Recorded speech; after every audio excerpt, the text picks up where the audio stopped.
Hello and welcome to a Smurp video, and today we are looking at Power Rangers issue 5 from Boom Studios. We got this nice little cover here with a clip tour here. We can see the Omega Rangers in there, in the eyes, which I find is very cool. You got also Adam here because this is a connecting cover, just in case you're into connecting covers.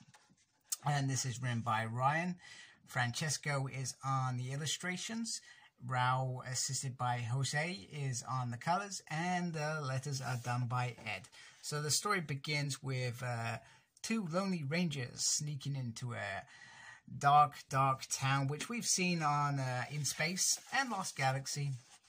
And they've gone to this bar, which is probably the most dangerous bar of all the bars in the universe. And they are trying to find somebody. I've forgotten his name. Yep, I've forgotten his name. I cannot find his name. Anyway, this guy is a gambler, so Zach is, well, he's going to gamble. Yeah, because they need a converter, very expensive converter, to get their ship off world. So I'm not sure if that is the only reason they're there, or whether they're trying to find out some information as well. But anyway, that's how it starts. Meanwhile, we get a Trini with Lord Draken, who is very coolly holding the tiger head, which he does, who he talks to. And basically, without these repairs and these parts, they are not getting off world. So she has a little spat with Draken, and she ends up reminding him that you destroyed Zordon, the Rangers, and Rita to take over the planet to control everything, and you're trying to justify what you do by not wanting to stay here longer because you don't like what's there, because it's dangerous for you as well as the Rangers. And he tells a story about when he slept on the streets, which Tommy would have done as well. And he says by the third night where he hadn't slept, he was absolutely exhausted. He found this woman, and they agreed to keep an eye out for each other. And foolishly, he was the first to let her take watch, fell asleep, and she stole his wallet, shoes, and went off. And he never did that. And now the conversation says, well, you know what? Tommy never told us that, and he's the same person. If he can come out of it and be a better person, why can you? And he says, you watch. Tommy is me waiting to happen, and if you're not careful, that will happen. He just needs to be pushed hard enough. And also, anyone could be a monster in somebody else's story anyway. Meanwhile, the cards game is going interesting. So interesting that Zach thinks he's won it, and chucks his Omega Morpher into the fray, only to lose it via Sinatra. And Zach clearly knows that he is cheating. Doesn't really have any proof. And, well, the gun comes out again. Same as the last issue. The gun came out towards the end of the last issue.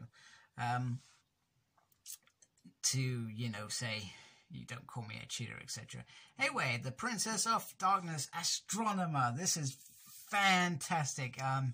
It's brilliant because she would have been out there in this universe at this time doing things that will lead her to become Dark Spectre's rightful heir, and the one who eventually attacks the In-Space Rangers is part of that big war. Good versus evil, etc., and it's fantastic. And she says the only person who is going to be taking out Power Rangers is me. And they're like, who's Power Rangers? We're not Power Rangers. And yeah, they can't hide it for any longer. So she starts attacking anyway. All the cards come flying out, much to Zach's annoyance. So he goes in for the attack, and then he gets his morphin back in. Whoa, it's morphin time. And this is fantastic. We also get lots of little things in here. And I was reading the 25th anniversary, which talked about Astronomer giving the codes to Emperor Grum that he could invade Doggy Cougar's world. And in this he says, who cares? Emperor Grum will give me a hefty reward if I get their heads as well. So, you know, it's nice to hear that other players were in the background at this point in time without them knowing. So the odds are stacked against them anyway. So they're fighting, and I'll be honest, it's not a bad little fight. And we soon get it from Astronomer that, you know, she wants to kill them. She wants these Rangers dead. More than anything. However, SPT come flying in. Space Patrol Delta, yes. Another thing out of the thing. Okay, it's not Dougie Cougar, it's not the SPT Rangers that we know, but it's brilliant, absolutely brilliant and fantastic that these things are out there in the background of the world. Meanwhile, back on the ship, 11 talks about a philosopher that lived over 16,000 years ago, who, well, died at the age of 28. And apparently, you know, he had some sort of vision at the birth of the universe, and this vision is around these powerful rangers, and they basically become the emissaries. However, as part of that is the Imperials seem to be their shadows, which is interesting. And I guess there'll be more about that in the coming issues about how they emerged, etc. But this all started happening when the Blue Morphin Master was killed back in Necessarily Evil. That opened up the portal, or whatever it is that we're going to find out how they got defeated last time. That has broken some sort of barrier. So the Rangers, well, Jason's being questioned quite heavily in the SPD perimeter station, and they ask about Draken. He plays it coy. Who's Lord Draken? And oh goodness, there comes up the message that Zordon sent out to the universe, saying that if you capture these Rangers, they've got a powerful criminal that they've escaped, released, and to bring him back. So their past is catching up with them now. And he said, you know, the only thing that is happening, they are going to be heading back towards Earth on a transport space ship. So Zack and Astronomer are in the same prison. Typical? Yeah, I'd say that's typical.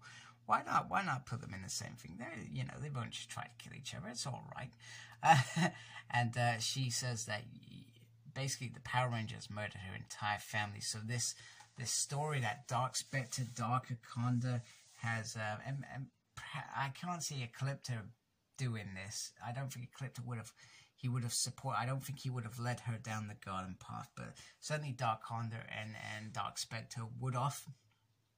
And they've told her that her family are dead. It's the Power Rangers' fault. So of course that validates the whole reason for her wanting to destroy the Power Rangers and start becoming the Astronomer, Princess of Evil. That's what she's all about, and it's brilliant. Meanwhile, Draken gets hold of an intruder who's a big guy, and you know who this big guy is going to be. It is going to be Ecliptor, and he says, we can help each other. What a friggin' issue. This issue is, damn, it's brilliant. I absolutely loved it. From start to finish, you know, I feel like there could have been a bit more card playing, a bit more there. It was like you could have taken that out, and I know they're playing for the inverter, but okay, I guess everything has its place.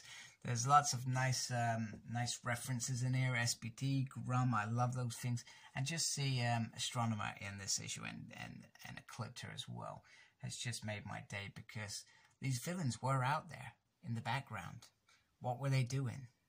So it's something that they can do, and it's something that they can cross over with the Omega Rangers, because it makes perfect sense. So fantastic issue. I'm certainly very excited for the next issue now, and I'm also very interested in reading Heir to Darkness, which has been released last week. I'm just waiting for my copy.